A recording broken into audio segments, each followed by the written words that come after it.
This is Hockey Unfiltered with Todd Lewis. Ready to go. It's Saturday. Full 2 hours straight ahead. Fun, interesting, serious, a little irreverent hockey talk all straight ahead. Usual busy Saturdays. We've got lots to get into. Lots going on this week in the National Hockey League as well. Got you covered on all counts. Get you set for games tonight. Look at the biggest stories from the week.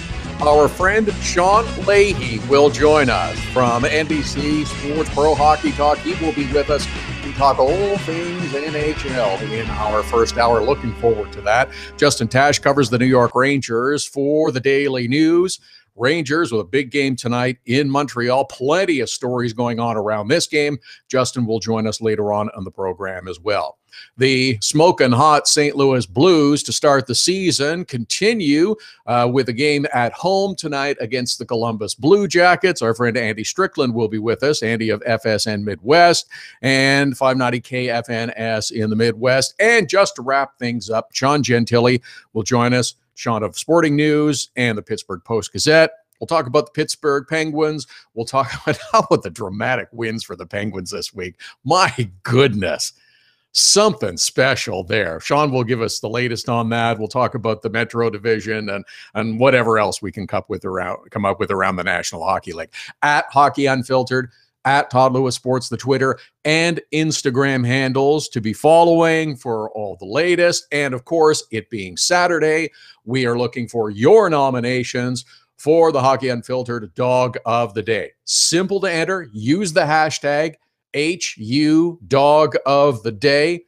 Tweet us a photo, post it on Instagram, tag us with it. We just want them because we like dog photos. This has been a busy dog week in the NHL. I'm telling you, there are so many teams that are doing photo shoots right now for their holiday calendars that are going to be coming out in support of shelters and rescue facilities. It's fantastic. We'll be giving you all the notice on where to get those when the time comes.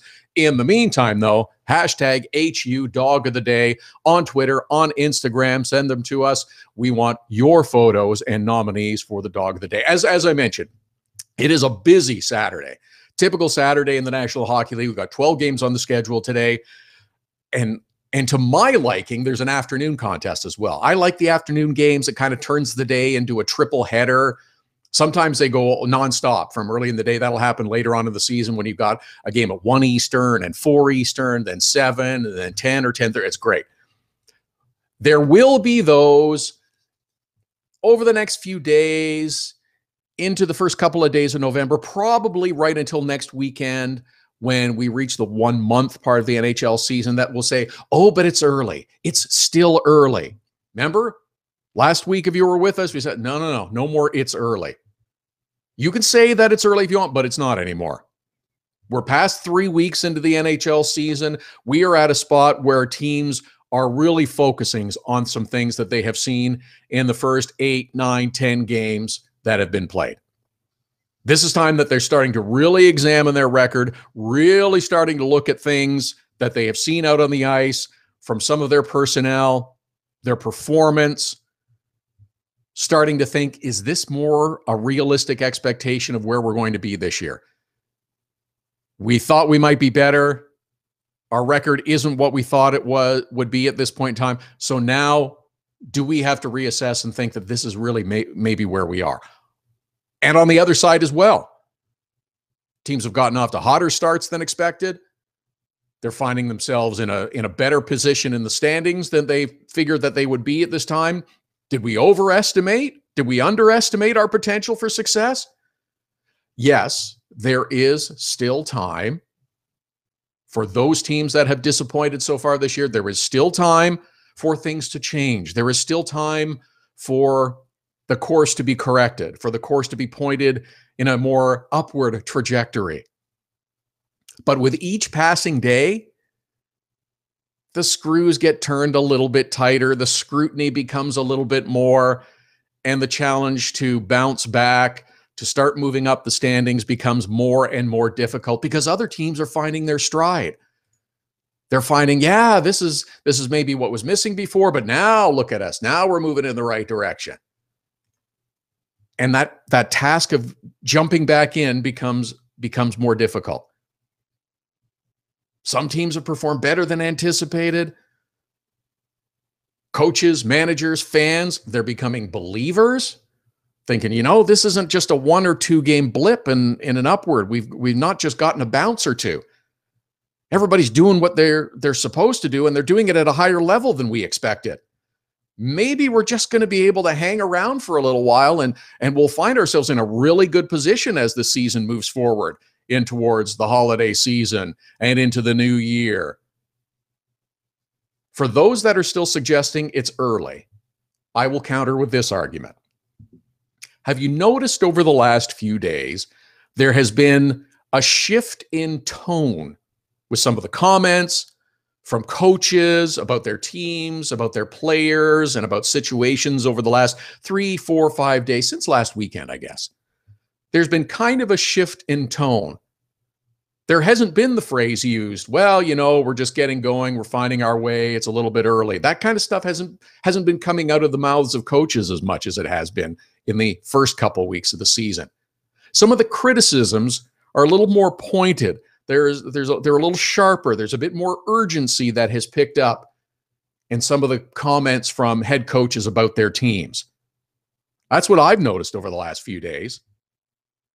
Teams are getting to that double-digit point in terms of games played, and it's, we got to focus on a couple things here. Early on, it's, yeah, sure, it's early. We're finding our way. We got a couple things to work on. We got a couple of things to clean up, but we'll be okay. Now, maybe it's just a little more specific.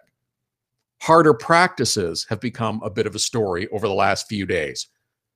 Sharper criticism of special teams, like the power play that's not producing. We got to find ways to generate goals. This is unacceptable.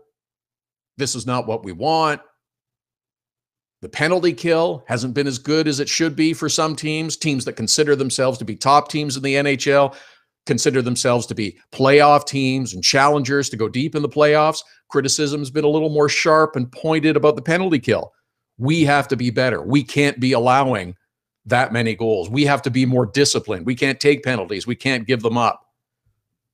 Lines are getting juggled a little bit more by some teams. They look for ways to start generating offense, get a little bit more scoring. Coaches were a bit more patient at the start of the season. A few teams that started off hot have now cooled off, and they're thinking, you know what? Maybe we got to shake things up a little bit. Maybe we need to try to spread out our scoring. Maybe this combination of players is going to work a little bit better.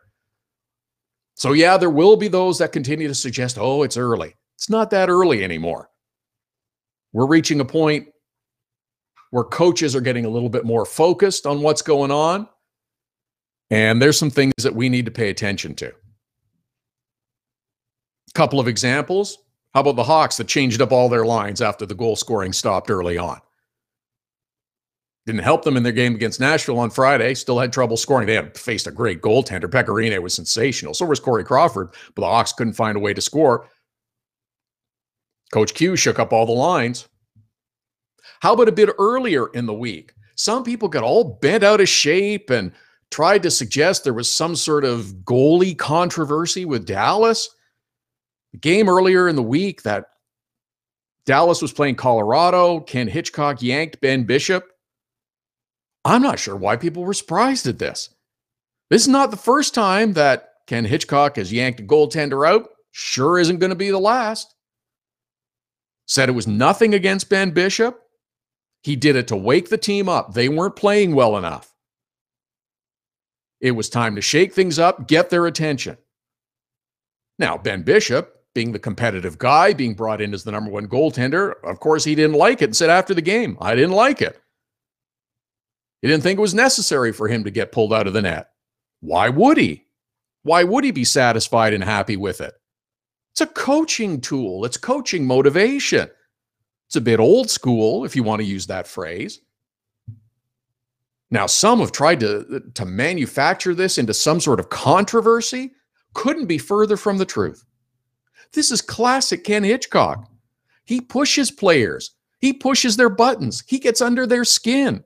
It's how he motivates guys. He said it. He knows it. During his his reintroduction to the Dallas market when he was hired on as a coach for the second time around. He said, you know what? I push guys' buttons. I get under their skin. I also know I have a shelf life. But that's what he does. Gets under their skin, gets them going. This is Ken Hitchcock.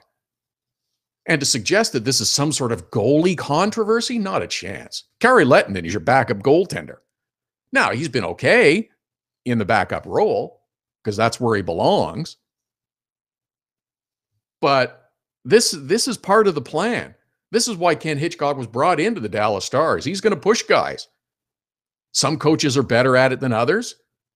Ken Hitchcock has a history of being successful, but then he tends to wear out and the message gets tired and a little bit old and players can get a little bit frustrated. So, yeah, that happens. But this is just the start. At the same time, Ken Hitchcock is saying, we're playing really well. We're doing things right. We're moving in the right direction. I'm disappointed that we don't have a better record. I think we've played well enough to have a better record. So this is all part of the plan. This is his technique. This is his style. There's no controversy. He's trying to get his team to play better and to play to their capabilities. There's a lot of talent on that roster. There was a lot of money spent in the offseason, bringing in free agents, bringing in a new coach, a new old coach. They have high expectations. And by the way, what does Ben Bishop's previous point of reference refer to? His last coach, other than the brief stop in LA, was John Cooper of the Tampa Bay Lightning. That's a really different personality than Ken Hitchcock. John Cooper is quieter and talks to players more. Ken Hitchcock is a different kind of coach.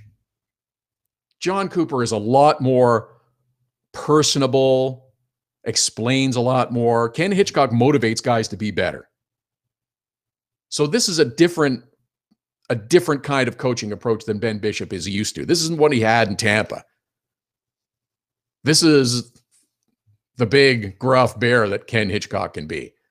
This is all just getting used to one another. I think it pays off. It helps Dallas in the long run. They are playing better than they did at the start of the season. Still don't have the record they'd like to have, but they're moving in that direction. At Hockey Unfiltered, at Todd Lewis Sports, the Twitter and Instagram handles. HU Dog of the Day nominations already coming in. Hashtag is HU Dog of the Day. Send them on Twitter. Send them on Instagram. We pick a winner at the end of the program. We'll put the photo up on our website. The photo will go up on our Facebook page and much more.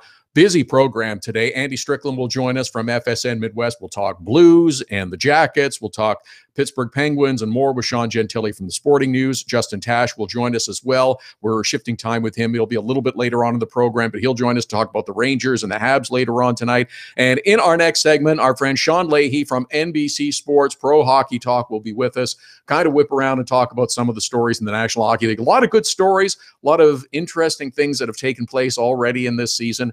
We'll dive into a whole bunch of it. Hockey Unfiltered with Todd Lewis, back with more after the break.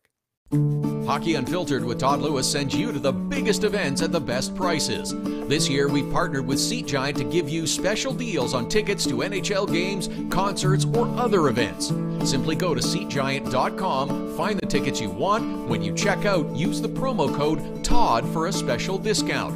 That's promo code TODD for a special discount. Start saving with SeatGiant.com on your next purchase. Look, we know it happens. Life gets in the way and sometimes you can't catch the live edition of Hockey Unfiltered with Todd Lewis. But we've made it easy for you to catch up on the show you might have missed. Hockey Unfiltered with Todd Lewis is available as a podcast on iTunes, iHeartRadio, and Blog Talk Radio. You don't want to miss an episode. If you miss the live show, check out the podcast. Don't miss any shows. There's a test coming up later. Subscribe now.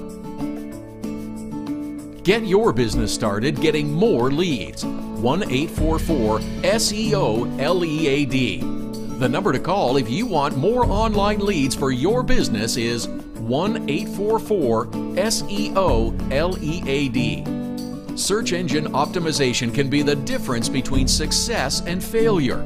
It's no coincidence which businesses are listed first in Google searches. Call 1-844-SEO-LEAD. Use the code Get the Savings. Hockey Unfiltered with Todd Lewis listeners save with SeatGiant and the promo code TODD. That's TODD at SeatGiant.com. Just log on to SeatGiant.com to find the best tickets to NHL games, concerts, or whatever you want and save. Use the promo code TODD. That's TODD when you check out and you save. Canadian listeners can save at SeatGiant.ca. That's SeatGiant.com and .ca. Cutting-edge design for manufacturing. Nova Product Design. Industrial design. Mechanical engineering and design. Nova Product Design provides experienced design for parts and assemblies, manufacturing, assembly, and serviceability. From plastic parts to sheet metal forming, mold and tool design, injection molding, and more. Nova Product Design. Visit novaproductdesign.com to learn more.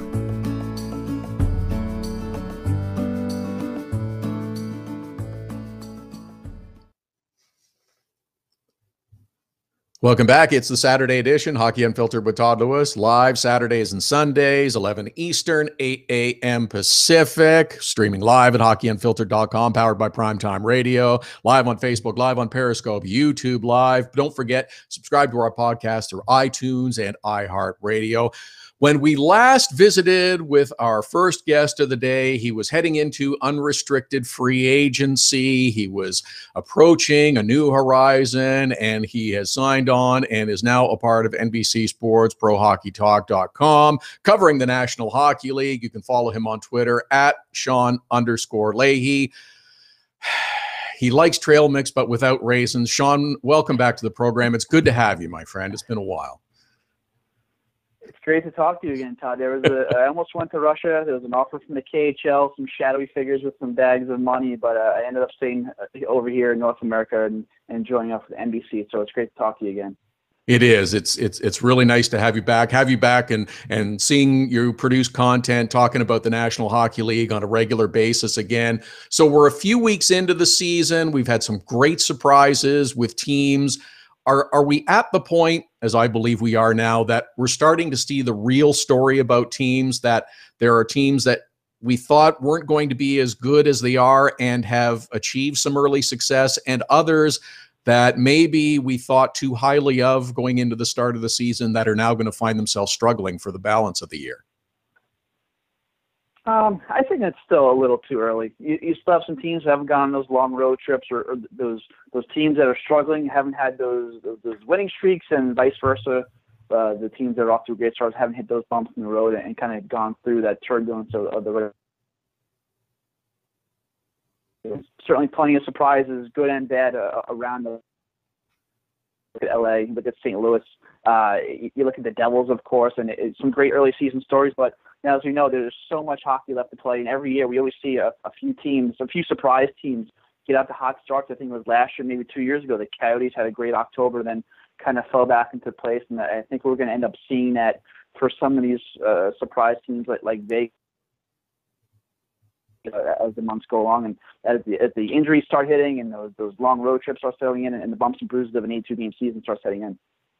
Yeah, I will. Okay, I'll give you part of that. That it's not too late for teams to bounce back, teams that have struggled. And you're right, there's probably a team that we have seen achieve great success early on that is going to come back down to earth. But I found, and I was just mentioning this in the last segment, I found that some of the coaches' comments and the changes in tone have started to take place over the last week. Teams are a little more focused on saying, you know what, this is something we're going to have to work on. We're not performing up to a level that we expected, or yes, we have gotten off to a great start and we see there's no reason that this can't continue. It just seems like it's shifted a little bit in the last week.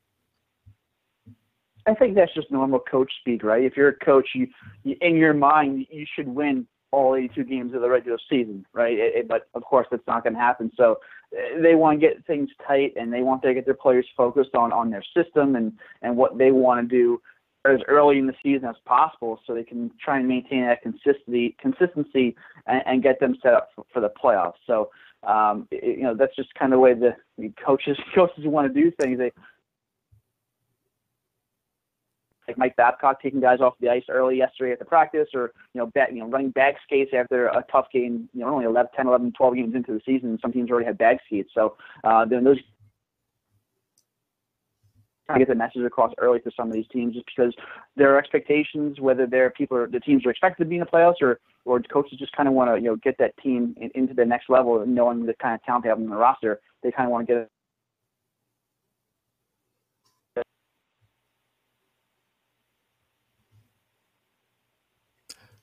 Hockey Unfiltered with Todd Lewis. It's the Saturday edition here, Saturdays and Sundays, 11 Eastern, 8 a.m. Pacific. The contrarian Sean Leahy from NBC Sports Pro Hockey Talk is with us at Sean_Leahy is how you follow him on Twitter. I'm just teasing. It's the good discussion back and forth. That's what we like about this show. One of the great teams out of the gate, though, has been the Tampa Bay Lightning. Now, this is a team that everybody expected to bounce back this year, to have the kind of success that we predicted for them a year ago. A healthy Steven Stamkos, Andrei Vasilevsky was going to be the guy in goal, but I think they have exceeded everyone's expectations as to how well they have performed early on in the season. Stamkos and Kucherov are shooting the lights out. It's been fun to watch this team. Yeah, I mean, they were my pick to come out of the Eastern Conference. I think I hadn't picked the last 3 years. Last year I was one of these times you'll get it right with all the injuries and stuff. But this year, you're right. But Vasilevsky's been playing great. But outside of Stamkos and Kucherov, how about some love for the line of Braden Point, Andre Palat, and Yanni Gerde? Those guys, that line. A lot of people talking about the Schwartz line in St. Louis, but for the Eastern Conference, that line behind Stamkos and Kucherov has really been incredibly productive for the Lightning, and one of the main reasons why they're sitting where they are right now. And obviously, I'm sure they'd like to have Jonathan Drouin back, but Miguel Sergachev has been fantastic for them on the blue line in his first season too. So they're producing like a team that's off to a hot start. They're not just relying on their top dogs in Stamkos and Kucherov. They're getting that secondary production and obviously great goaltending and putting them in a prime position early on to gobble up points, which was valuable in April. Yeah, they've been terrific early on, and over in the Metropolitan Division up on top, the Pittsburgh Penguins too. And it's been Penguins, and in particular Phil Kessel, flair for the dramatic this week with a couple of overtime goals. Man, they've just been perhaps one of the most fun teams to watch early on this season with the dramatic overtime goals. Matt Murray has played sensational, especially the other night. A couple of nights ago, he had a terrific game, but they're up on top, and everybody was a little wondering about the Pittsburgh Penguins at the start of the year. How would they handle another short summer? They've addressed their third center situation, it looks like right now, and Pittsburgh lighten it up pretty good early on. Yeah, played a lot of hockey, but it goes back to good coaching. Changed within a few weeks of Mike Sullivan taking over from Mike Johnson, just how much that system changed and really kind of opened it up and really benefited some of the players on that roster, like the guys like Brian Russ and Connor Sheary, but also great management. We just talking about how they just filled that third line center role, getting Riley Sheehan last weekend. Well, they've been able to deal with that for the first few weeks and still had success. We saw what happened in the blue line was decimated, but next man up, and that's kind of the mantra there in your organization. Where if they have faith in guys in Wilkes-Barre that they can call up and fill those roles and be productive, and that's why it's one of the main reasons why they won back-to-back cups. Yeah, they've been fun to watch. Okay, so the Washington Capitals find themselves with a 4-5-1 record in the first 10 games of the season. They're one of those teams that's out on a Western road trip now that you mentioned is going to be a bit of a tell. They've had some ups and downs. They've had some injuries on defense in particular that they've had to deal with. Is this part of the team just kind of finding their way in the early going, understanding that the roster's undergone significant changes and moves, and Washington will find their way back into the playoff picture and climb up the standings as the year moves on? Yeah, like we just talked about with Tampa. Unlike Tampa, the Capitals aren't getting that secondary production on a regular basis, and that next man up in Washington, those guys are still trying to find their way, and they're still trying to find the right guys to put in those spots to fill those holes left by guys like Justin Williams and Carl Alston are leaving, and be productive in that lineup. And yeah, it's anytime you I wouldn't say overhaul a roster, but you add in a flurry of new faces into a system, especially on a team with expectations as the Washington Capitals have, as long as Alex Ovechkin is scoring 34 goals a year. It's going to take them some time to understand what Barry Trotz is trying to get through them. But you look at that roster up and down, you look at the goaltending, you figure sooner or later they're going to figure it out, and they're going to be back up towards the top of the Eastern Conference standings like they normally are. Sean Leahy with us from NBC Sports Pro Hockey Talk. At Sean_Leahy is how you follow him on Twitter, talking about the National Hockey League, the first few weeks of the season, some very nice and pleasant surprises. You want to say that maybe the best surprise out west is the Los Angeles Kings, except that it's the Vegas Golden Knights in the same division who have found ways to win, and they are just becoming the darlings of the National Hockey League with their surprise success early on. Yeah, if things didn't work out on NBC, I was actually in line to be one of the next goaltenders, considering all the injuries that have ravaged that lineup.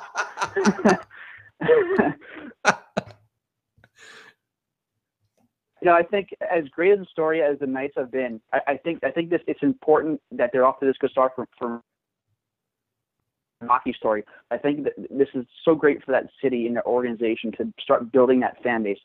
There was already plenty of hockey fans that lived in Vegas. We saw how many season tickets they sold before they got the franchise. But, this first month, this start, that great win last night on Nevada, they're getting people on board out there, people that aren't hockey fans or maybe casual hockey fans. They're turning into diehards because they're catching onto this team, that they're winning. They're winning most of their games. It's exciting hockey. They're scoring goals. And right now,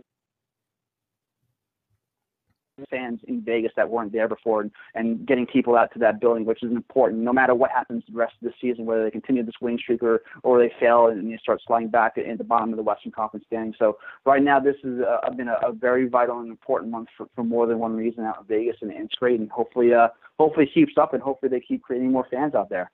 Yeah, it's been a really nice story. And just before I let you go, I want to ask you about the LA Kings, because I think they too are one of the great surprises in the first few weeks of the season, because Anze Kopitar, I expected him to bounce back. He's been good. Dustin Brown, I'm not sure where this came from. Maybe he just needed to be on Kopitar's line, but they've had some young talent that's come into their lineup. The change with John Stevens seems to have invigorated everyone, and Jonathan Quick is playing like we expect Jonathan Quick to play. Yeah, Quick and having guys like Quick and Kopitar back to what we know they can play, the level they can play at is vital. We saw what happened last year when Quick was out and Kopitar wasn't Kopitar. They missed the playoffs. And also having Dustin Brown too. Who knows how long this is going to last, concerning his last couple of years, but that's been great as well. And getting a young kid in Adrian the last 7 to 10 days or so. But you listen to some of the quotes of the players, the first month, it sounded like they needed that change behind the bench. There's a different system, and look, they've known John Stevens for years. He's been that associate coach role for forever, out there in LA, and this was kind of a seamless transition there. So they knew what they were expecting out of Stevens, to push to get the best out of his players in the right system, and so far it's worked. Vegas, LA, some really nice starts out there in the Western Conference. Yeah, it's been really fun. Sean Leahy from NBC Sports Pro Hockey Talk, at Sean_Leahy is how you should follow him on Twitter. You should be following him. Hey, it's good to have you back, and look forward to talking to you lots as the season goes along, Sean. Appreciate it. Absolutely, Todd. Can't wait to talk to you again. Appreciate it. I'm glad he didn't go to Russia, Sean Leahy, or have to get called up as the goaltender of the Vegas Golden Knights. They've been a good story. They're one of the teams that Sean was talking about. I think that we're going to start to see a bit of reality over the next little while, because the Vegas Golden Knights have 6 games coming up on the road, and I believe it's 8 of their next 9 games they will play on the road. I'm not sure they can keep up that same kind of record. Some of the opponents haven't been that great either, but I think it's going to be really interesting to watch how Vegas proceeds forward over the next few weeks. Can LA keep it up? They've been playing at an unbelievable rate. There's another couple of teams I'm interested in watching and focusing on, some in the East, some in the West. We'll start to dive into that. One of them, Columbus Blue Jackets. There's a team I'm interested in watching over the next little while. I'll dive into the whys about that in the next segment. Coming up before the show is done, Justin Tasch will join us covering the New York Rangers for the Daily News. He will join us in hour number 2. Andy Strickland also coming up talking St. Louis Blues. St. Louis Blues at it again tonight with a game against the Columbus Blue Jackets at home. And also, Sean Gentile will join us from the Pittsburgh Post-Gazette, also covers hockey for the Sporting News. Pittsburgh is in Minnesota this evening as a 12-game Saturday gets going. At Hockey Unfiltered, at Todd Lewis Sports, the Twitter and Instagram handles, hashtag HU Dog of the Day. Send us your photos. We'll pick a winner before the end of the program. Hockey Unfiltered with Todd Lewis, back after the break. So you had to get groceries, take your daughter to dance class, and a pipe burst in the kitchen. You missed Hockey Unfiltered with Todd Lewis. No problem. All of our shows are available as a podcast right after the show airs, so you can listen when life gets in the way of hearing us live. Subscribe through iTunes and get alerts as soon as the podcast is available, or go to our website, hockeyunfiltered.com, and listen. Plus, check out the other cool stuff, the Hockey Unfiltered with Todd Lewis podcast. Subscribe now through iTunes. Get your business started getting more leads. 1-844-SEO-LEAD. The number to call if you want more online leads for your business is 1-844-SEO-LEAD. Search engine optimization can be the difference between success and failure. It's no coincidence which businesses are listed first in Google searches. Call 1-844-SEO-LEAD. Hockey Unfiltered with Todd Lewis sends you to the biggest events at the best prices. This year, we've partnered with Seat Giant to give you special deals on tickets to NHL games, concerts, or other events. Simply go to SeatGiant.com, find the tickets you want. When you check out, use the promo code TODD for a special discount. That's promo code TODD for a special discount. Start saving with SeatGiant.com on your next purchase. Nova Product Design is designed for manufacturing. Nova Product Design can get the job done with mechanical and industrial design. Nova Product Design is also fully functional for laser cutting, water jet cutting, plating, coatings, and more. Nova Product Design, innovative design, and the latest technologies. Nova Product Design can design, build, and test any required types of prototypes and beta units. Visit NovaProductDesign.com. We're looking for your Hockey Unfiltered Dog of the Day nominations every Saturday. Now you can send them through Instagram. Use the hashtag HU Dog of the Day. Send us a photo of your dog on Twitter or Instagram to nominate them as the HU Dog of the Day. Include your name, the dog's name, and any other cool details you want. We choose a winner and add them to the Dog of the Day gallery on our website and Facebook page. It's the Hockey Unfiltered Dog of the Day every Saturday. Hashtag HU Dog of the Day.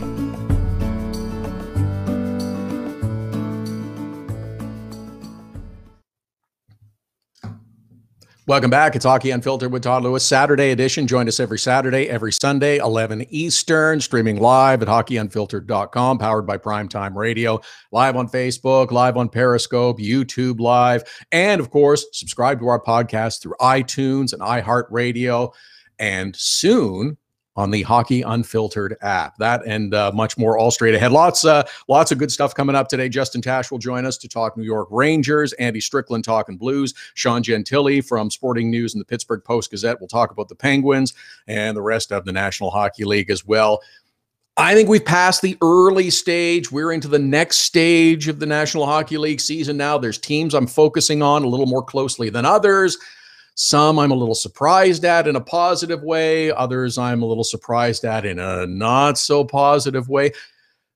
But I want to see how things play out. We're at approximately the 10-game mark. Some are still around 8 or 9 games, but most of the teams have now passed the double-digit mark in the National Hockey League. I'm interested to see where they go at this next stage of the season.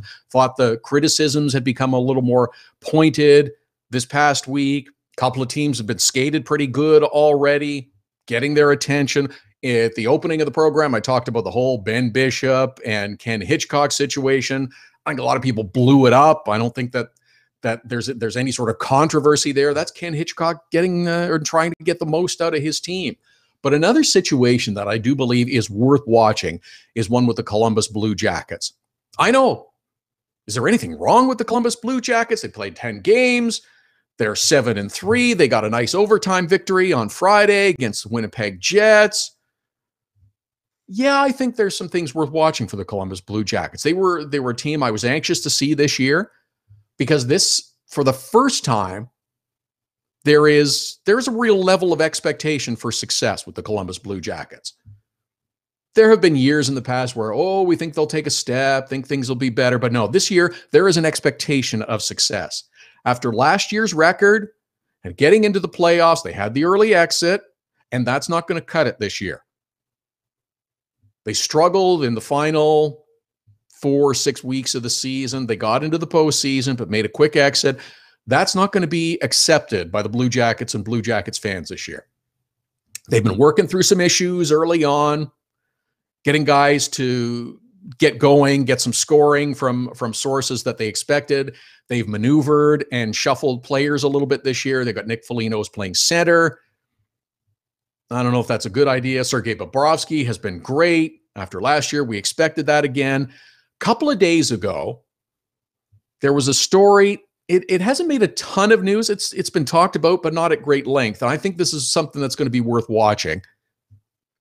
John Tortorella decided that Brandon Dubinsky should no longer wear an A on his sweater. He should not be an alternate or assistant captain if you prefer.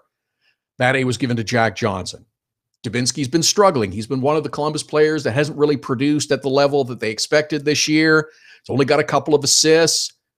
So the way this was spun out by Tortorella and the team was that it's to take the pressure off him. Let him focus on his own game. Get his own game right. Get moving in the right direction. Start producing the way that he's expected to. So we'll just take this letter off, and he won't have to worry about that leadership part and being one of the leaders on the team. I'll call BS on this one. There's a lot of people that suggest it's not a big deal at all about whether a player has a letter on their jersey, whether he's officially a captain or an assistant or alternate captain. And in many cases, that's true only until the letter gets removed. Then it becomes a big deal. And I think that's what's going to happen here. Remember when Tortorella arrived a couple of years ago, right about this time? Everybody wondered how it was going to go, how it was going to play out in Columbus. Had that short stint in Vancouver that really blew up. And now he's getting another chance, a surprising chance to many of us in Columbus. Brandon Dubinsky was one of his players in New York. And he was coming in and, how is this all going to play out? How is it going to be with his New York players? Because at the end, it was pretty antagonistic. So is this going to be a problem? I don't know. I think the indicator here, though, is that there is pressure on this team. There is an expectation. There's a higher level of expectation with Columbus, and how are they going to achieve that? I think Tortorella's feeling it. I think the team is feeling it. I think everyone in the Columbus Blue Jackets organization is feeling that. They're expected to achieve more this year. They see the Pittsburgh Penguins, who have become a really good rival with the Columbus Blue Jackets. They've won back-to-back cups. They've addressed their third center situation. The Columbus Blue Jackets are a little weak at that position. So how are they going to go deeper into the playoffs? I'm not sure. I'm not sure how this plays out. How does Columbus move forward from here? Brandon Dubinsky said, yeah, it's just kind of a thing that we've taken the A off. I can focus on my game a little bit selfishly. I'm still going to be a leader. I'm still going to be the guy. I'm just not going to have an A. I can just focus on my game. That's not the case. Brandon Dubinsky's not changing who he is. Tortorella came in. couple of years ago, and he said, yeah, I need Brandon Dubinsky to be one of the guys, and he's got we had a talk, and I told him I want him to be a big part of this team, and I want him to be part of our leadership group, and he's going to be really important and a part of our success going forward. Well, that's how it was spun out, and that's what Tortorella said. I'm paraphrasing, but that's kind of what he said to the media afterwards when he was hired and he had his first chat with Brandon Dubinsky. It's not the way I heard the story. Story was quite different from the other perspective, is my understanding. Is that, again, I'm paraphrasing, but the story was Brandon Dubinsky said to John Tortorella, if you pull the same kind of crap you did in New York, we're going to have a problem. I don't know if that's what's happening in Columbus. I'm not trying to suggest that. I just think the organization is feeling pressure. I think they're feeling pressure that they have to achieve another level of success this year. And there's nothing wrong with that. That's the objective. That's why everybody's involved. That's why they've all signed on. Great. We had some success last year. Didn't go as far as we wanted. We've had things moving in the right direction. So now there is a level of expectation this year to go further in the playoffs, to achieve more. I'm anxious to see how it plays out. Can these two resolve what's bothering them? I just think it's not exactly as it's being portrayed. I think the story within Columbus is a little bit different. I think they're feeling the pressure, and that's understandable. How does it conclude? Well, if they start winning games, everybody's going to be a lot happier because that's a cure-all for everything. But if they're not playing as well as they should and not achieving as much as they can or should, then the heat and pressure gets turned up a little bit. I want to talk a little bit more about Vegas too, because the start they're off to has been terrific. They are one of the best stories in the early going. Vegas Golden Knights coming into the National Hockey League this year with unimaginable difficulty, facing that team and that franchise as they embarked on their first game at their brand new arena, which was supposed to be a celebration. The tone obviously changed significantly. They've lost their first and second string goaltender. They've kept winning. It's been a nice story, but a couple of caveats about Vegas. They have played 9 games. And they've been playing well. They've been sticking to their system. They've been sticking to their structure, and that's what's gotten them their 8-1 record in their first 9 games. They had a big win on Friday. It was terrific. Nice way to end a lengthy homestand. But that's the key, too, a lengthy homestand. They've played 9 games. 2 were against Arizona, who, quite frankly, are not very good at all. And Colorado is coming back to earth. That was their victim on Friday. Got some big wins. Got some good wins against good teams. And they should get credit for that. The building is rocking. It's great. But now they've got 8 of 9 on the road. And now we'll see a much better indication of what we can expect from the Vegas Golden Knights going forward. Marc-Andre Fleury's not coming back this week or anytime soon. There was no real update on his condition. 6 straight on the road, 8 of 9 on the road. We'll have a better idea of what Vegas can give us after these next couple of weeks. Their discipline, their structure, it's served them well. It's still a recipe for success in the NHL. There are teams in the East and West that are doing it. Don't necessarily have the best talent, but if they're disciplined and they're structured, they can play well and they can stay in games and they got a chance to win a bunch. What happens with Vegas moving forward now, it'll be interesting to see. They've made a few player moves. Jason Garrison, waived. Vadim Shipachyov, he's going to report to Chicago. He was waived. His agent has been allowed to pursue trade opportunities. What happens with them? But I like the Vegas Golden Knights. I think they're a really good story. I like their choice of playing a 3 o'clock on local time Friday game, too. It's a statewide holiday in Vegas. Nevada Day, big celebration. Schools are closed. Everything's shut. It's a holiday. Nice long weekend. 3 o'clock game on a Friday. That's a pretty cool thing. It's just like some teams that play afternoon games on Black Friday after the U.S. Thanksgiving. This is the same kind of thing. I think this is good. Fan experience in the games looks terrific. Fans are chanting. They're having fun. They've really done things well. They've made mistakes, but what new operation hasn't? They seem to have corrected and gone forward, but they've made mistakes. They've moved forward, but a lot of what they have done is really good. It's really fun, has some personality to it, which is something we can always use more of in hockey. Even with their creepy looking mascot, Chance. So when they did the big unveiling of the mascot, it's like, ew, that's kind of creepy, kind of scary looking, kind of a Halloween costume sort of thing. It's not the warm, fuzzy mascot that you see from most teams. This is a Gila monster, and it looks kind of monstery and scary. So what did they do? They have embraced that. People were critical. Okay, fine. Let's have fun with it. So in the same way that Jimmy Kimmel does on his show on late night, they had players and fans read mean tweets about Chance, the Gila monster mascot of the Vegas Golden Knights. I think it's fantastic. They're embracing it. They're welcoming people in. They're having fun with it. They've done things a bit differently, and good for them. Yeah, they make mistakes, but when you do stuff, you're going to make mistakes. Nothing's always going to be perfect, but I like a lot of what Vegas has done. You got to see that video too. We tweet out the story with a link to the video on the mean tweets about Chance. The end is a beauty. The end's fantastic. At Hockey Unfiltered, at Todd Lewis Sports.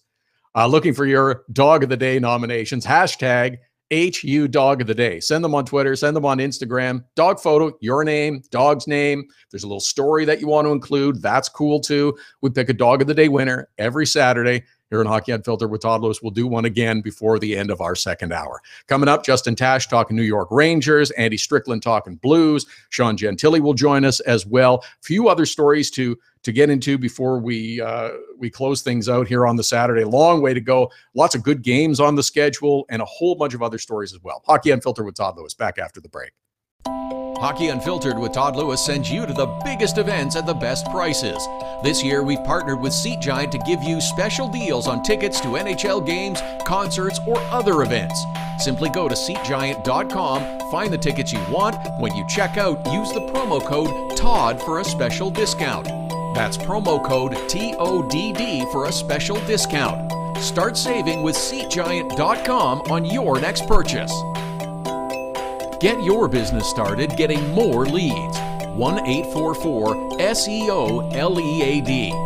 The number to call if you want more online leads for your business is 1-844-SEO-LEAD. Search engine optimization can be the difference between success and failure. It's no coincidence which businesses are listed first in Google searches.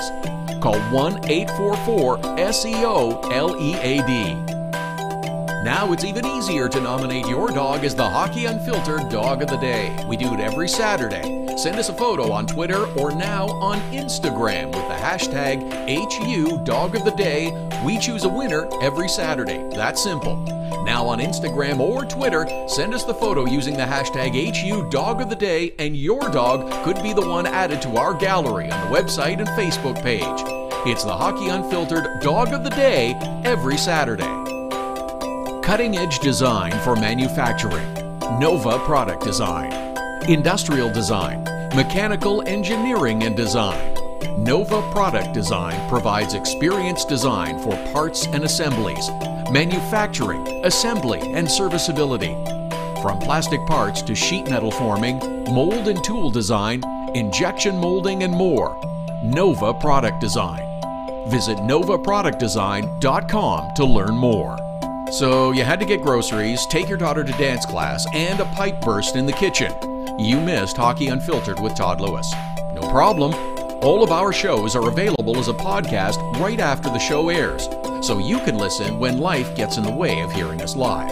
Subscribe through iTunes and get alerts as soon as the podcast is available, or go to our website, hockeyunfiltered.com, and listen. Plus, check out the other cool stuff. The Hockey Unfiltered with Todd Lewis podcast. Subscribe now through iTunes.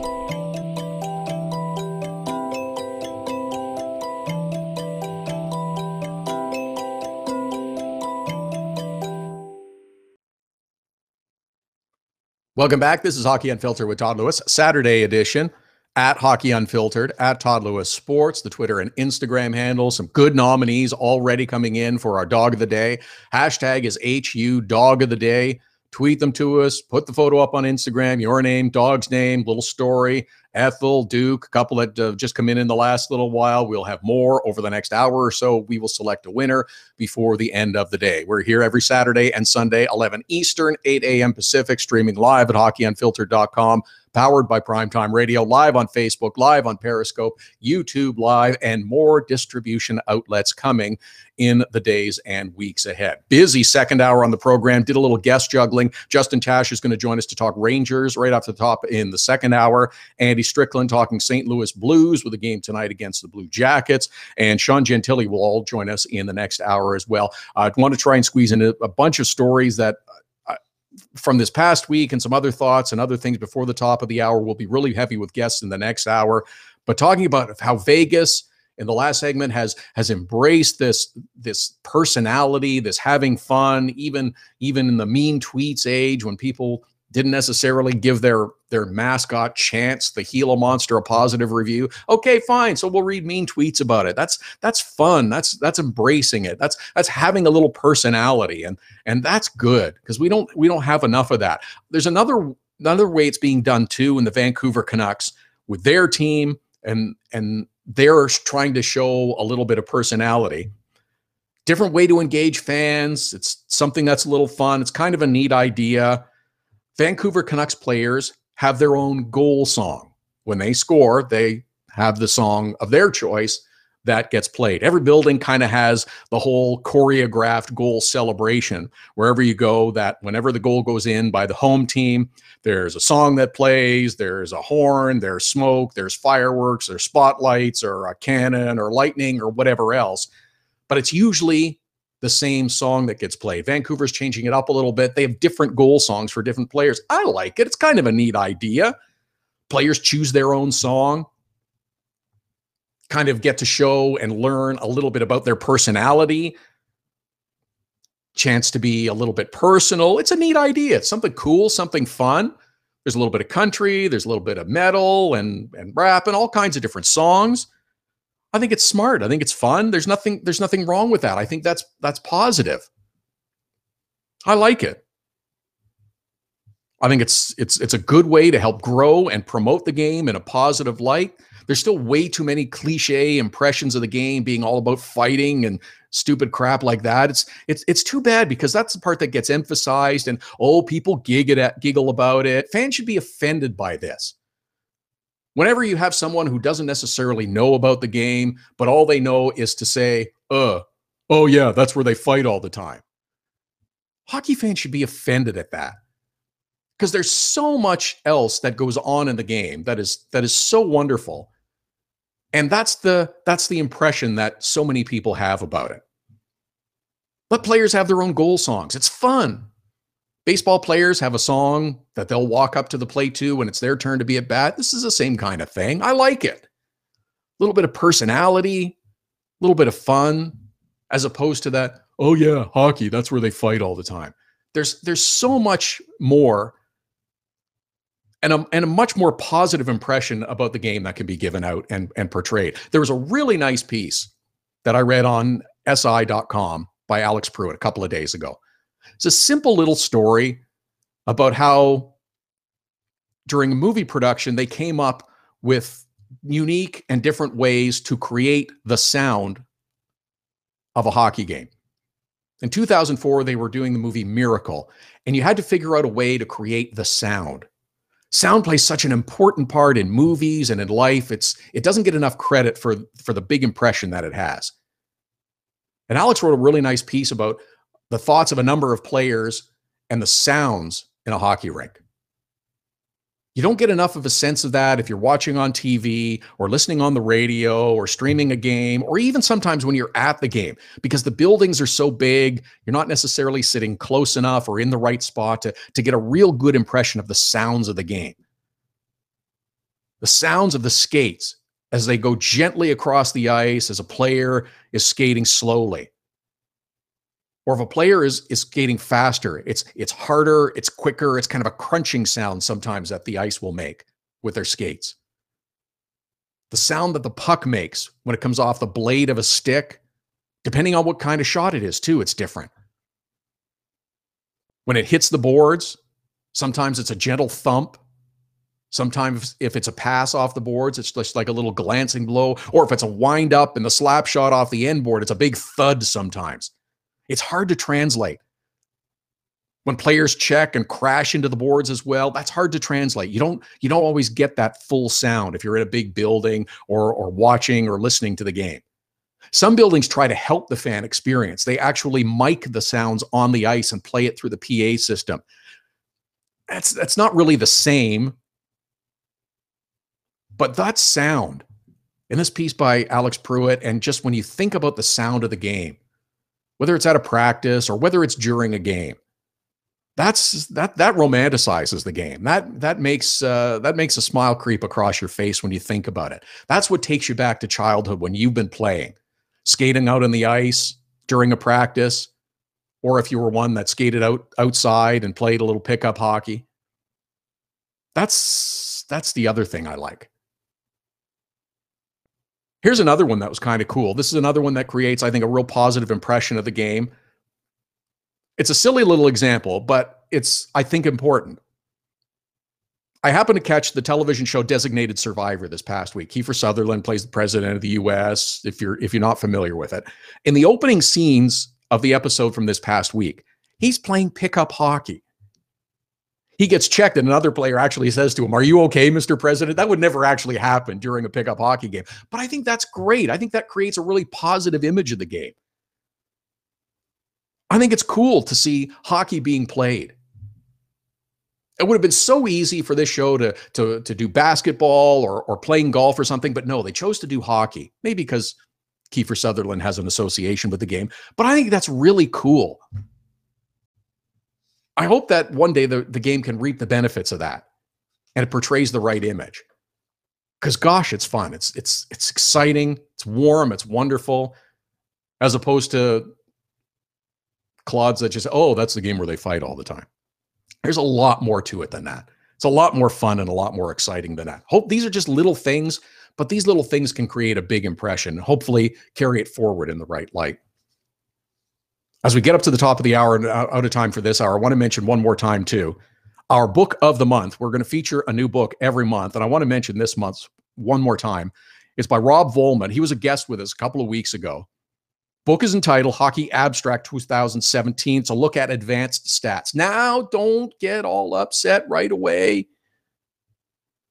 Rob helps simplify them, makes them more understandable, less intimidating. Gives a little insight on how teams use the information. It'll help you understand the game better. It helps teams understand the game better. Here's a good way to look at it. It's not a textbook. It's not a textbook from a college, university, or even a high school course. It's not a textbook. It's a book about hockey. But it deals with statistics.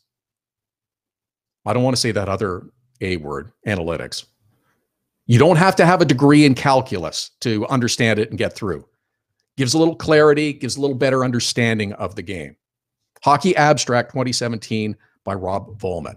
Hour number one coming to a close. Lots to get to in hour number two at Hockey Unfiltered, at Todd Lewis Sports, the Twitter and Instagram handles. Back with much more after the break. There's special savings for Hockey Unfiltered listeners with our new ticket partner, Seat Giant. And Canadian fans can also purchase in Canadian dollars. Go to seatgiant.ca, find the tickets you're looking for. Doesn't matter if it's NHL games, concerts, or any other event. You get a special discount with the promo code TODD. That's Todd with 2 D's. Just enter the code, get the discount, you save. That's simple. Save on your next ticket purchase with Hockey Unfiltered and Seat Giant. The best way to get set for the busy Saturday night of hockey is with Hockey Primetime. Beginning at 5 p.m. Eastern, host Connor McKenna whips you around the league for the latest stories and info leading up to the early game starts. Plus, he'll give his own spin on the biggest stories in the National Hockey League. Hockey Primetime with Connor McKenna. Sometimes serious, sometimes a little goofy, but always interesting. Listen live at hockeyprimetime.com, 5 p.m. Eastern every Saturday. Search engine optimization is the key to success for your online business. It can be the key to success for any business. 1-844-SEO-LEAD is the number to call to get your business at the top of all searches. An official partner of Google, they have the tools necessary to make your business the one people notice first. 1-844-SEO-LEAD. Now you can nominate your dog or any dog you love as the Hockey Unfiltered Dog of the Day through Instagram. Every Saturday, Hockey Unfiltered with Todd Lewis will take your nominations for the Dog of the Day. Use the hashtag #HUDogoftheDay. Send us a photo with the dog on Twitter or Instagram to nominate your dog. We choose a winner at the end of the show, and your dog will be recognized in the HU Dog of the Day gallery on our website and Facebook page. Hashtag #HUDogoftheDay. Creativity and innovation are the hallmarks of Nova Product Design. Whether it's mechanical or industrial, cutting-edge technology and a commitment to excellence make Nova Product Design the company to choose. Prototypes and beta units are a Nova Product Design specialty. Striving for revolutionary new ideas and methods keep Nova Product Design at the forefront of innovation. Visit novaproductdesign.com and learn more.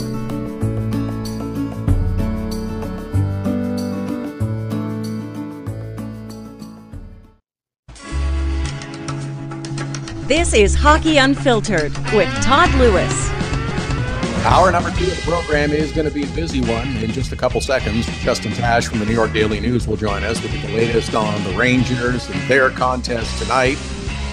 On the road at the Bell Center against the Montreal Canadiens. Yes, that's an important early season game for both teams. Also coming up this hour, Andy Strickland covering the St. Louis Blues. Blues hosting the Columbus Blue Jackets at home. Blues victorious last night in Carolina over the Canes. And also before the hour is out, Sean Gentile from Sporting News and the Pittsburgh Post-Gazette. Pittsburgh is in Minnesota to take on the Wild. It is a busy Saturday with 12 games on the schedule, an afternoon matinee involving the San Jose Sharks and Buffalo Sabres, a little break, and then it goes right through the evening. At Hockey Unfiltered, at Todd Lewis Sports, the Twitter and Instagram handles to follow us. Check out our Facebook page as well. Happy to welcome back to the program. We were glad to do a little shuffling so we could squeeze him in to talk about the New York Rangers and the latest going on around this team. Justin Tasch covers the Rangers for the New York Daily News. At J_Tasch is how you follow him on Twitter. And he joins us on the line now. Did you learn any good scoops at the morning skate for the Rangers, Justin, or just kind of getting ready for the game? Well, it was really all about Henrik Lundqvist this morning, as he is the backup tonight for the second. It was an extra skate, but Lundqvist was getting some work in, almost an hour of work in this morning at the Bell Center. Not a great start to the season. Couple of moments, but off to not a great start. 3-1-1 goals against average, 90 save percentage. But he also kind of twisted his leg in his last start, but he's feeling good now, and he says he's close. He's working on a couple things, and but for right now, Ondrej Pavelec will get the start again tonight after winning against Arizona. And, another kind of struggling team that the Rangers are facing tonight. And obviously with the struggles that the Rangers had themselves, this is a good opportunity for them to win consecutive games for the first time this season. So in your opinion, is Lundqvist, you mentioned the little tweak to his leg, is he more injured, or is this, we think we should ride the goalie that got the last victory and hopefully get us another one by the New York Rangers? No, I think he's fine physically. I mean, he got, that happened on Monday, and then he got a day of rest on Tuesday, practiced Wednesday, skated Thursday morning, and then practiced yesterday. So he's been working. He's fine. I think Alain Vigneault said he just thought that this was the right move for tonight. Pavelec, 27 saves on 29 shots the other night against Arizona, and I mean, you can understand why Vigneault is going this way, but it is kind of a risky decision. I mean, Pavlik, people used to Lundqvist numbers at the Bell Center, but then, he had 3 great games in the playoffs. Pavlik's numbers in the Bell Center aren't much better. 3.18 goals against average. Pavlik's got a lot to prove. He didn't look great before Thursday. He obviously had a trying time last year. He was down in the AHL for a while with Winnipeg. A long career with them, so he's still got something to prove. But you could understand why Vigneault is doing this tonight. But I would be surprised if Lundqvist is not back in goal Tuesday back at the Garden against Vegas. This kind of move is not unprecedented by Alain Vigneault as well. There have been stretches in the past where Henrik Lundqvist has not looked quite himself. He's been struggling, and he has gone to the backup goaltender for a couple of starts or two. I think it's getting more attention this time because of Pavlik's history as much as anything. This is an Antti Ranta who had some good runs in the past with the Rangers or even Cam Talbot before him. But it's, you're going to Pavlik instead of Lundqvist. And I think that's really the only thing that's raising the eyebrow. Yeah, I think that's exactly right. I mean, this isn't last December when Ranta was playing lights out and started 4 straight games while Lundqvist was healthy. Ranta was unbelievable at that time. He had, I remember, a shutout in Chicago. He played both ends of the back. Only faced 18 shots in Winnipeg, so he played the next night, shut out his old team in Chicago, then earned a shutout, and then he finally lost in that 4th game, and then Lundqvist returned to net in Dallas afterwards. This is not that situation. Credit to Pavlik, who did the job the other night on Thursday, but I don't think you can call him a hot hand. It was one good performance, and it came against the worst team in the league.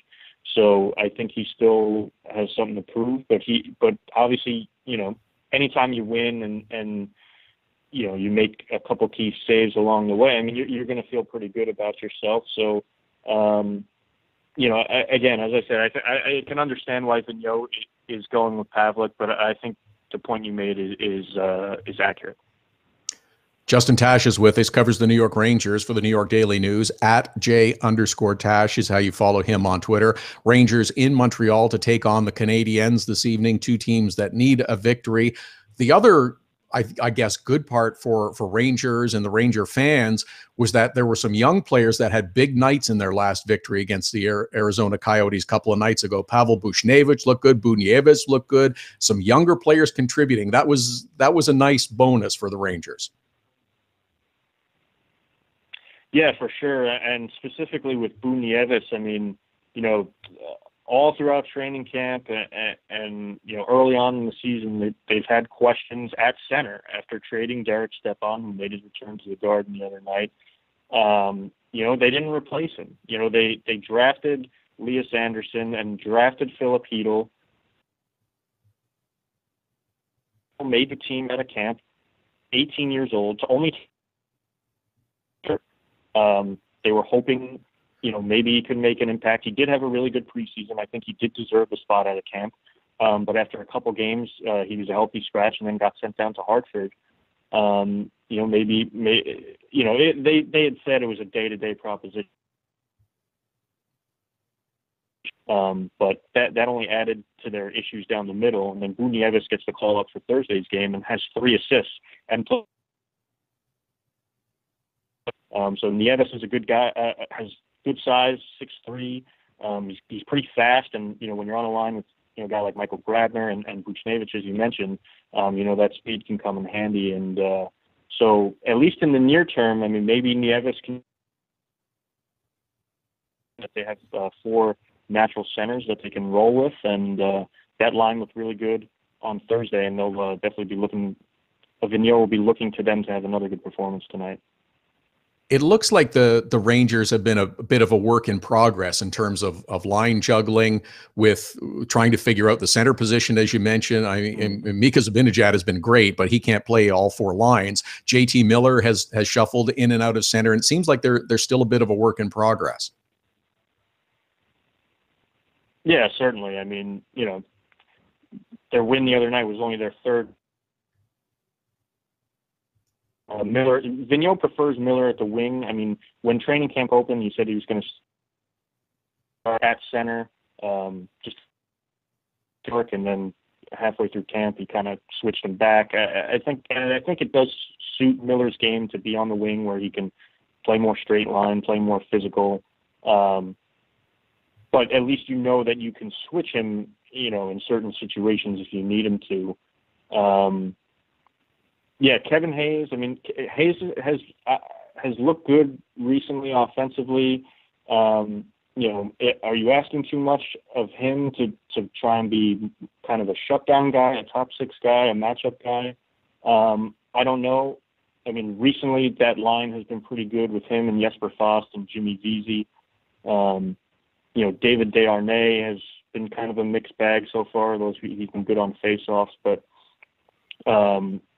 it's definitely a work in progress, and that's why there will be kind of a spotlight on Nieves for a little while here, because if he can prove that he belongs in the NHL, then that's definitely going to help the Rangers out a lot.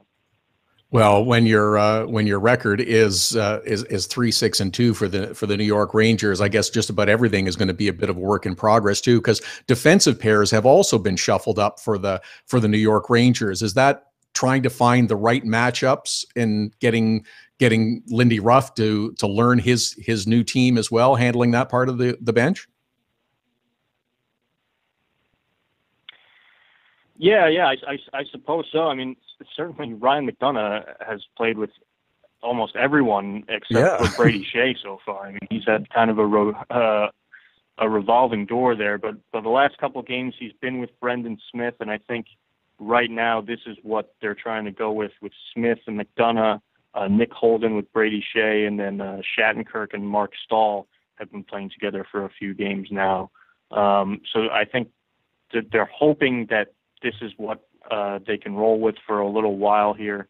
Anthony D'Angelo made the team out of camp. He was one of the pieces they got in the Stepan trade. Power play guy, showed a little bit of offensive flair, but they don't feel his game is exactly where it needs to be. And he's still a young player. He's 22 years old. So, and then maybe call him back up later in the season. But I mean, it definitely has been a work in progress on the back end for sure. He scratched Brendan Smith for 2 games. The team had a terrible game in Toronto in the second game of the season. Shattenkirk has, been a bit of a mixed bag. I mean, he's helped out on the power play. He's looked good offensively at times, but he's had a lot of turnover issues. Mark Stahl has probably been their most consistent defenseman, which is a good sign in the sense that, Dan Girardi was bought out, and there was a lot of speculation that Stahl could be in that mix too. And Vigneault at the start of training camp said that Stahl was kind of fighting for a roster spot and fighting for ice time. But Stahl has looked as good as he's looked over the last few years. So that's one sign of positive news for them. And Ryan McDonough, above all else, needs to be better overall. I mean, he had a rough start to the season. He had that awful giveaway against Pittsburgh in overtime that led right to the winning goal there. So he needs to be better. The whole team needs to be better, though, and they got to get some wins soon because it can get late early. Yeah, it's going to be something that the Rangers are going to need, is to get some victories, because if they don't, the other question that's going to start to get asked is about the future of Rick Nash and his future with the New York Rangers, and that's not something that they want being thrown around with this team. No, it's certainly not. I mean, it's funny. We're not even out of October yet. It still seems so young, but they've had all these problems going on, and if the Rangers are not in contention come the trade deadline, then certainly you would think they're going to try and make a move and try and get something for him. I mean, they would have to ask him to submit a list of 12 teams that he would be willing to be traded to. But and Nash himself, I mean, he's been creating a ton of chances for himself. He's been playing really at the end of the day, he only has 1 goal through 11 games, only 1 point through 11 games. So he's got to start finishing. Faults his effort and his work right now. He's getting to the net, a lot of shots, but just not going in for him right now. But yeah, I mean, if things don't improve, that could be something that starts to get talked about more for sure. Justin Tasch covering the Rangers for the New York Daily News. At @J_Tasch is how you follow him on Twitter. Thanks so much for the time today, Justin. Really good stuff, and hopefully we can talk again soon. Anytime, Todd. Take care.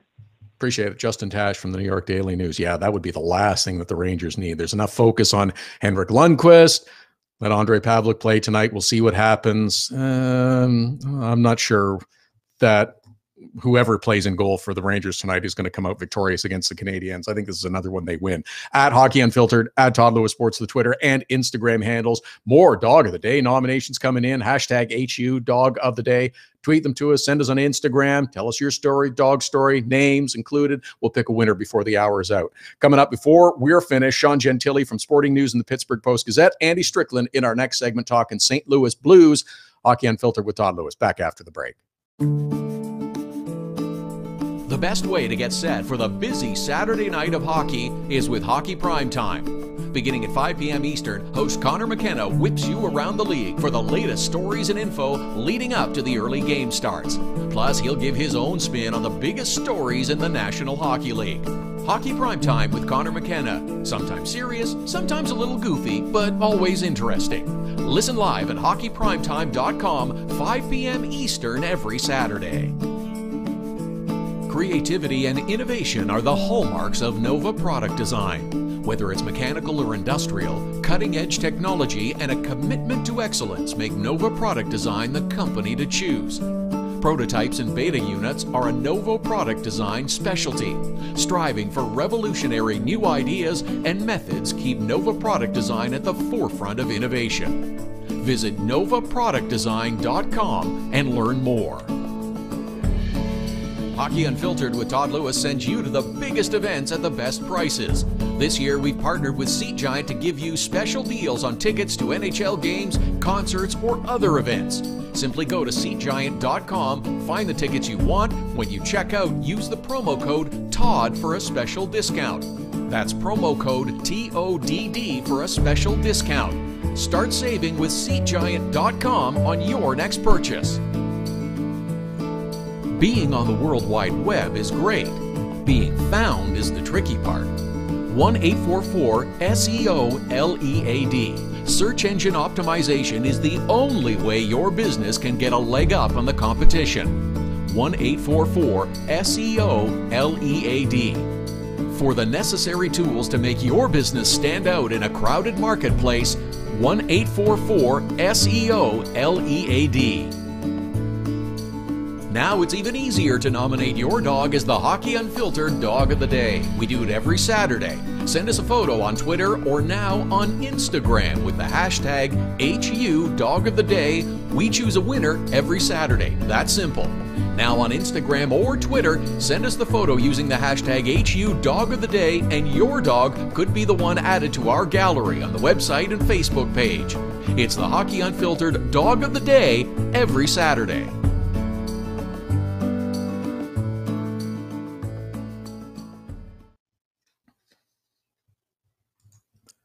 Hockey Unfiltered with Todd Lewis. It's the Saturday edition here every Saturday and Sunday, 11 Eastern, 8 a.m. Pacific, streaming live at hockeyunfiltered.com, powered by Primetime Radio, live on Facebook, live on Periscope, YouTube Live, at Hockey Unfiltered, at Todd Lewis Sports, the Twitter and Instagram handles. Lots of ground to cover over the next 40 minutes of the next balance of the hour to get you set for 12 games on the schedule, including the St. Louis Blues hosting the Columbus Blue Jackets.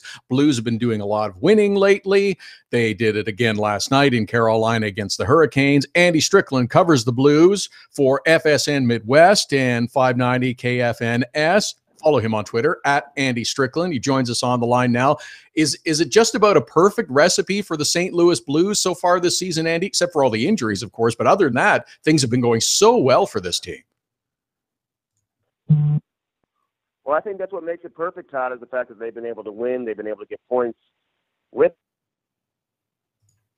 Look at their third line right now, who they're using: Magnus Payarvi, Oscar Sundquist. Bo Bennett's been up here the last couple of games on a call-up. I mean, and the guys who are out, you have Patrick Berglund, Robbie Fabry.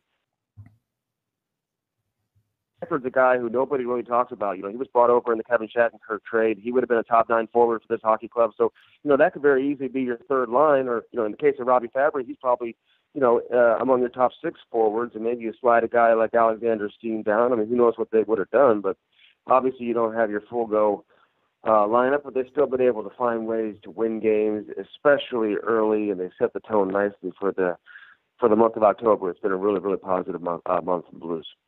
And a guy who has had troubles with injuries but has been healthy and has been producing is Jaden Schwartz. Everybody thought, well, let's see what we get from Jaden Schwartz this year, but he's been sensational in October for the St. Louis Blues. Well, he has been. I mean, he's got points in every game except one thus far this season. And Todd, you look at Jaden Schwartz, over the course of his career, he scored 28 goals a few seasons ago. Even back before he was drafted, he led the USHL in scoring. He was a very productive offensive player in college at Colorado College. He was a first-round pick for a reason. And they always believed he had that dynamic offensive ability. You look at his quick change of direction, his stops and starts, his pull-ups, his ability to make plays off of his pull-ups and his quick turns. I mean, that's what makes him, or at least separates him from other players. But he also has great chemistry now with Braden Shen. I think bringing Braden Shen over here has really taken or allowed Jaden Schwartz to take his game to another level, and that's what we're seeing from him. So, from a production standpoint, you got to be thrilled with what he's doing. But I think Blues fans and certainly the team internally always believe that this is who Jaden Schwartz is and who he could be. And obviously he's very, very confident. And also he's healthy. I mean, a couple seasons ago he suffered a terrible ankle injury, Todd, that required surgery. He's still playing with screws inside of his ankle, which he wants to have taken out at some point in time. He's trying to figure out exactly what the recovery will be once he takes those out. It's hard to do that during the course of the season, obviously, and if you do it in the summer, it kind of takes away your off season. So right now, he doesn't even think he's 100%, but it's hard to say he's not with the way he's playing.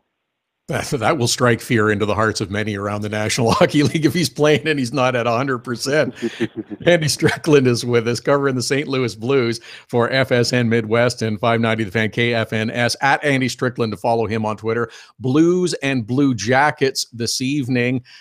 The other thing that I'm wondering about the Blues, Andy, is when Mike Yeo took over last year from Ken Hitchcock, and in the final couple of months of the season, they had a really strong regular season. Their record was outstanding. And I wonder if some of that has carried over into this season, and that they understand the way Mike Yeo operates. They understand what is expected of him now that he is the head coach, and now they get their first full season together. I wonder if they just kind of carried some of that momentum forward. Well, I don't think there's any question. I mean, look at the way they finished the year last year, Todd. I mean, they were as good as anybody in the National Hockey League down the stretch. And obviously they won the first round series against Minnesota. They were confident. And for me, it came down to goaltending with Jake Allen. Jake Allen had his struggles when Ken Hitchcock was here last season. And you saw him gain confidence once the coaching change was made.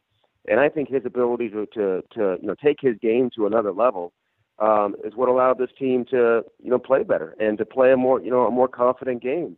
And they've carried that over into this season too. We all know when you get saves and you have goaltending, then and he gives them a chance every single game. And same thing with Carter Hutton. Carter Hutton's been sensational for this team. I mean, he's another win last night. He's 3-0 on the season. All three of his starts have been on the road. So he's finding ways to, continue to allow this team to, not suffer any type of bumps or peaks and valleys when he gets in there. But Jake Allen, to me, is slowly creeping into the upper tier of goaltenders in the National Hockey League, Todd. I really believe he's that good. You go back to when he was playing junior, he was the top goaltender in the CHL. He was named the best goaltender down in the American Hockey League as well, leading that league in all the important statistical categories in wins and save percentage, goals against average, shutouts. I mean, he was really dominant down there, which is what you want to see from a goaltender. You expect American League level, and if they can do that, typically it translates to the NHL as well. So again, this has been the process for Jake Allen. He's just not a guy who's playing well. This is a real talented goaltender who has a chance to be good for a long, long time.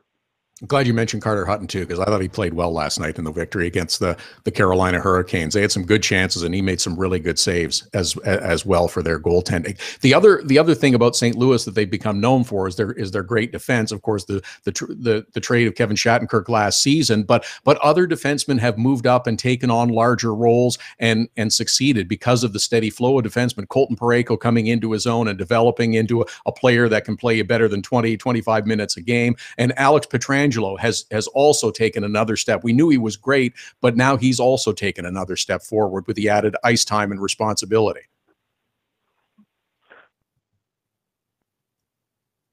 He was always out there, in important, crucial situations for no matter who the head coach was, here in St. Louis. You look at his ability to defend, Todd. He's as good as any defenseman in the National Hockey League. I think now it's all about opportunity for Alex Pietrangelo because Kevin Shattenkirk is no longer here. Pietrangelo is about a half a point per game player over the course of his career with Shattenkirk, and ever since he's moved on, he's a point per game guy. He's tied for the league lead in scoring among defensemen right now. He leads all defensemen in shots on goal. He's getting all the offensive zone starts, which he wasn't getting when Kevin Shattenkirk was here. He's on the first play. I think Mike Yo's done a great job of getting him out there with offensive players on a consistent basis with your top two lines, so he's getting opportunities and he's cashing in. And his game hasn't dropped off at all defensively. I mean, this guy is still as good as you're going to find, playing against the other team's best players on a consistent basis, defending against the other team's best players. Minutes every single game. I think he's the best penalty kill defenseman in the National Hockey League. I mean, they missed Jay Bouwmeester, who's hasn't played a game yet this season. But if you watch Pietrangelo in terms of how he kills penalties, his clears are as good as any defenseman time, and certainly as good as any defenseman playing today in the NHL. So it's good to see him get some recognition, kind of get into the limelight right now and enjoy his time because, at least from an offensive standpoint, he always played second fiddle to Kevin Shattenkirk. And as bad as Shattenkirk wanted more defensive responsibility, Alex Pietrangelo wanted that offensively. He always believed he could be this guy. And right now he's proving that he is. If the season were to end today, which of course it doesn't, it's hard to say there's another defenseman in the league who's had a better start than Alex Pietrangelo. Yeah, absolutely. And you're right. Great offensive output and smart defensive plays as well. Doesn't just react. He makes the smart defensive play. Since you mentioned Jay Bouwmeester, what is his status in terms of return? And is it anytime soon for the Blues? Well, they've been saying that he's been progressing, but progressing slowly. So rush to get him back in there. I mean, Todd, you look at the play of a young guy like Dennis Dunn who came in and made this team out of training camp. He's a former second-round pick. Niagara in the OHL. He was a all-star in the American Hockey League last year as a rookie, his first year playing pro hockey. What he's been able to give this team things on the back end with that third pair with Robert Bortuzzo, and he's really not even playing his game. I mean, this is an offensive defenseman, a guy who likes to jump in, use his skating ability, has great offensive instincts in the offensive zone, has to probably play a little more of a safer game in terms of the role that he's playing right now, although we see flashes of what he brings offensively. There's no rush to bring Bouwmeester back, although, the PK was struggling a little bit. They had a stretch there where, they were a little rough for 4 or 5 games, and you were thinking, wow, they could really use Bouwmeester back. But I don't think there's any rush to get him back. But obviously, once he's healthy, he's going to play. It's just a matter of when he gets healthy. He's got a fractured ankle that he suffered early in training camp in a scrimmage. And obviously, like I said, they say he's progressing, but certainly not as fast as they would have thought when he originally suffered the injury. Andy Strickland, check him out for the Blues coverage on FSN Midwest and 590 The Fan KFNS at Andy Strickland to follow him on Twitter. Good stuff as always, Andy. I really appreciate the time, and we'll talk again soon, I'm sure. All right, Todd, you got it, man. Take care. Cheers. Andy Strickland covering the St. Louis Blues, off to a great start, and mentioning their great defense, their big defense. Carl Gunnarsson has been playing really well for the St. Louis Blues. Joel Edmondson has also been playing well. Yeah, when Jay Bowmister comes back, that's just going to make it even tougher for the opposition. Blues and the Columbus Blue Jackets on Saturday night, one of 12 on the schedule, an afternoon game, some late games, a little bit of everything. At Hockey Unfiltered, at Todd Lewis Sports, the Twitter and Instagram handles to follow us. Into the final few minutes for HU Dog of the Day nominees, hashtag HU Dog of the Day. Send them on Twitter, send them on Instagram. We pick a winner every Saturday. Photo up on our website. Photo up on our Facebook page. It's the Hockey Unfiltered Dog of the Day. We do it every Saturday. Coming up in our next segment, we'll talk a little Pittsburgh Penguins and probably a few other things. Sean Gentile from Sporting News and the Pittsburgh Post-Gazette will join us, and we'll get you set for the games on the Saturday schedule. Hockey Unfiltered with Todd Lewis. Back with more after the break. So you had to get groceries, take your daughter to dance class, and a pipe burst in the kitchen. You missed Hockey Unfiltered with Todd Lewis. No problem. All of our shows are available as a podcast right after the show airs, so you can listen when life gets in the way of hearing us live. Subscribe through iTunes and get alerts as soon as the podcast is available, or go to our website, hockeyunfiltered.com, and listen. Plus, check out the other cool stuff. The Hockey Unfiltered with Todd Lewis podcast. Subscribe now through iTunes. Get your business started getting more leads. 1-844-SEO-LEAD. The number to call if you want more online leads for your business is 1-844-SEO-LEAD. Search engine optimization can be the difference between success and failure. It's no coincidence which businesses are listed first in Google searches.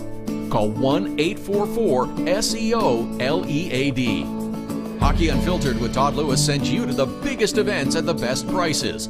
This year, we've partnered with Seat Giant to give you special deals on tickets to NHL games, concerts, or other events. Simply go to SeatGiant.com, find the tickets you want. When you check out, use the promo code TODD for a special discount. That's promo code TODD for a special discount. Start saving with SeatGiant.com on your next purchase.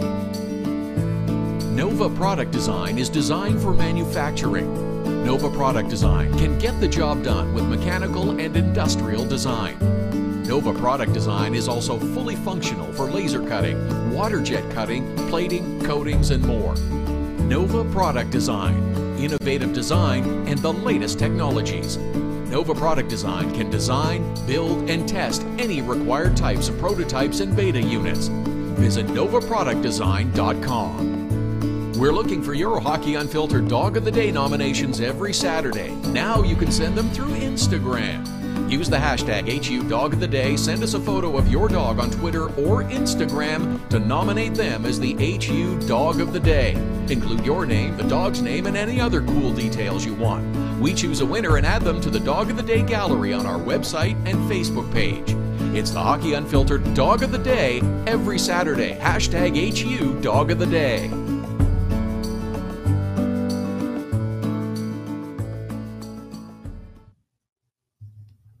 Welcome back. This is Hockey Unfiltered with Todd Lewis, here every Saturday and Sunday, 11 Eastern, 8 a.m. Pacific, streaming live at hockeyunfiltered.com, powered by Primetime Radio, live on Facebook, live on Periscope, YouTube Live, at Hockey Unfiltered, at Todd Lewis Sports, the Twitter and Instagram handles. Take you up through to the top of the hour, get you set for 12 games in the National Hockey League on the usual busy Saturday. One of those games involving the Pittsburgh Penguins in Minnesota to take on the Wild. Sean Gentile covers the Pens for the Pittsburgh Post-Gazette. You can also read him on Sporting News and follow him on Twitter at Sean Gentile, and joins us now.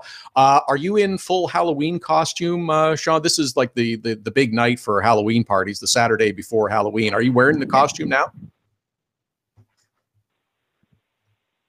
You won't believe where I am. I am on a boat in Annapolis at a wedding. I'm on the boat from Wedding Crashers, about to sail with my friends and then head to a wedding later on. So I am not in Halloween mode right now. Okay, well, that was the question. I didn't know if maybe a Halloween themed wedding. Don't you think? Don't you think that'd be fun? I'm just thinking about that. I should have brought a costume to change into it at the reception, but that. Sadly, there's still time. Yeah. You never know. Yeah, maybe you can improvise something. I want to first ask you about. I'll figure something out. Sure. There you go. I want to first ask you about the Pittsburgh Penguins and the season that they've had so far. I think they've surprised a little bit, but but maybe not a lot. I don't know if I expected them to be in first place in the Metro Division. I did expect them to have a level of success. But the drama that this Pittsburgh Penguins team has shown over the last couple of games with Phil Kessel scoring overtime goals, that's been magnificent to watch.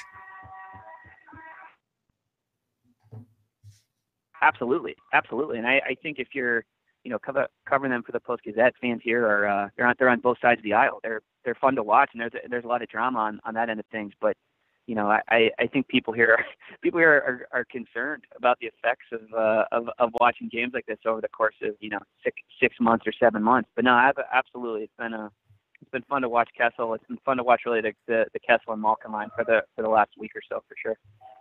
It almost seems, and I think of this just about every time I score a goal. Well, Kessel scores the overtime winner the other night, his 300th career goal, and it seems like he's the right fit for Pittsburgh. It seems as though he was terribly misunderstood and somewhat miscast in his previous role in Toronto. Is just, if you just leave him alone, let him go out, go up and down the wing and score goals. And for those that were griping about his physical fitness in the past, he had no problem pulling away from the defender the other night in scoring that overtime goal.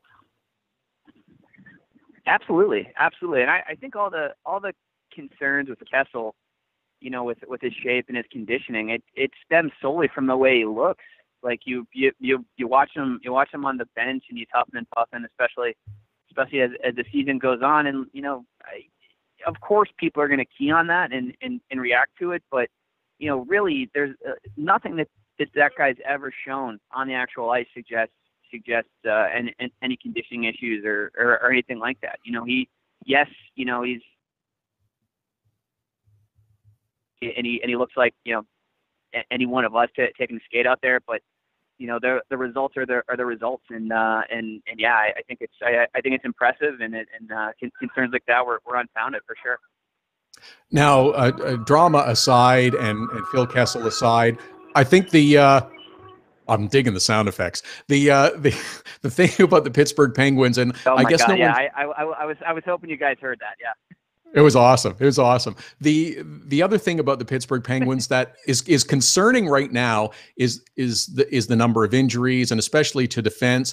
But we have seen that in the past with Pittsburgh, is that they have found ways to survive that. I don't think there's need to be overly concerned or overly worried right now with the Pittsburgh Penguins. They're finding ways to win. Yes, it's a bit exciting, and you may need to have a defibrillator handy occasionally, but this is a team that, even with what some point out as deficient defense, they still find ways to win. Yeah, you look at I think Justin Schultz is the best possible example right now, right? I mean, yes, it's less than ideal for that team for some amount of time, but you kind of alluded to it. This is a team that won a Stanley Cup without Chris Letang, so they can be without Justin Schultz for some amount of time in the regular season and not have to worry about it all that much. Absolutely. They have the track record, not just defensively, but with that forward group too. There's just still enough depth there where they can withstand injuries as well as anybody. Absolutely. And that's a big part of the reason, that we're talking about them is back-to-back champs. Sean Gentile is with us, covering the Pittsburgh Penguins for the Post Gazette. Also read him on Sporting News. At Sean Gentile is how you follow him on Twitter. Perhaps he'll be tweeting out wedding photos and Halloween costume a little bit later on today. The other great thing about Pittsburgh is the wonderful rivalry that has developed between them and the Columbus Blue Jackets. They're just a point apart in the standings, but just how these two teams dislike each other. There's the Dubinsky-Crosby dynamic, but the rivalry between these two teams and having them fight it out through the whole season and hopefully in the playoffs will be terrific to watch again. Yeah, you mentioned the Dubinsky-Crosby rivalry. That's the engine for a lot of the animosity between the teams, and it's a lot of fun because really in Crosby's recent career, you don't have, he had the issues at the beginning with the Flyers and a bunch of other teams and other players didn't quite appreciate it. But Dubinsky over the last few years definitely kind of stepped up, and he's open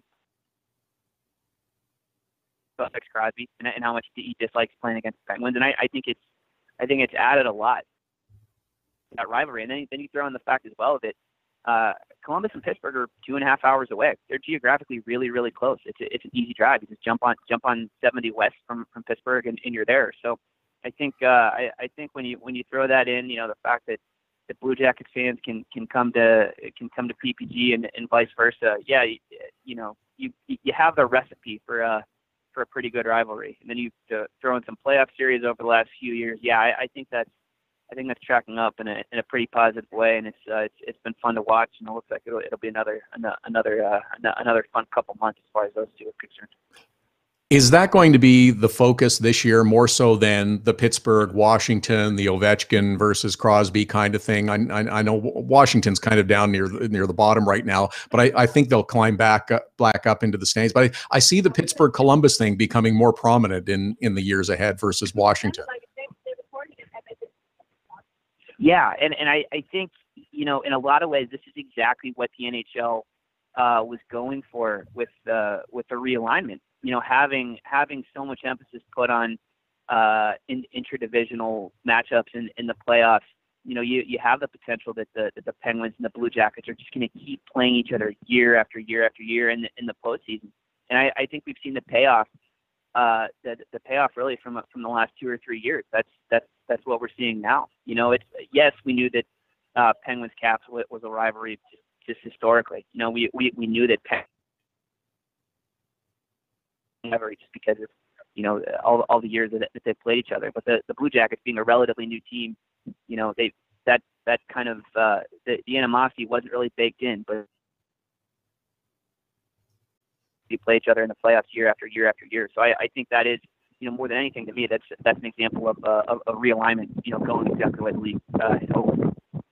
Yeah, it's building up to a nice level between those two teams. Now, are the Rangers going to be able to climb back into it? Is Philadelphia going to be maybe one that sneaks up and gets involved this year? I don't know about the Islanders, or what about New Jersey, who have surprised everyone so far this season? I really think that of that group, New Jersey has the most to offer. The Rangers are on the downswing. Just don't think they don't have the forward depth. I don't think to make up for Lundqvist, starting to age out a little bit. And the Flyers are a mixed bag, generally. But I think the Devils have looked. It's a testament to Ray Shero and really how quickly he's been able to, particularly at forward, just restock that group and get some really talented guys in there. Obviously, it helps when you win the lottery and you're able to add a guy like Leahy in there. But it's a I think for me personally, they're the most fun to watch out of that group. Towards the bottom of the division. Are they the team that maybe sneaks up the way Ottawa did last year? Because I think Ottawa surprised a lot of people last year. They have a bit of talent, but they play a really system and structure game and don't really deviate from it. Sure, a number one draft choice doesn't hurt, but some of those other moves that Ray Shero made too, I think were really astute, and they're playing a fast game, a simple, straightforward game, but really disciplined, the same kind of way Ottawa does. I thought it was interesting watching those two last night. Oh, absolutely. That's a great call. And you look at, the forgotten man with the Devils really the last year or two is Corey Schneider. He had a rough go last year. There's no way around that. But this is still a guy who's really talented and was really one of the 5 or 6 best goalies in the league. Up until last year, he had a track record not just with the Devils but with the Canucks as well. And I think now that they have surrounded him with enough talent to and he's looked more like himself there too. So yeah, you have the Leahys and the Taylor Halls and those guys, which is all well and good. But having being able to rely on Corey Schneider and having him look like he's returning to form, that's really huge too. But yeah, I like forward. I think you said it. They have a lot of Ottawa in them from last year.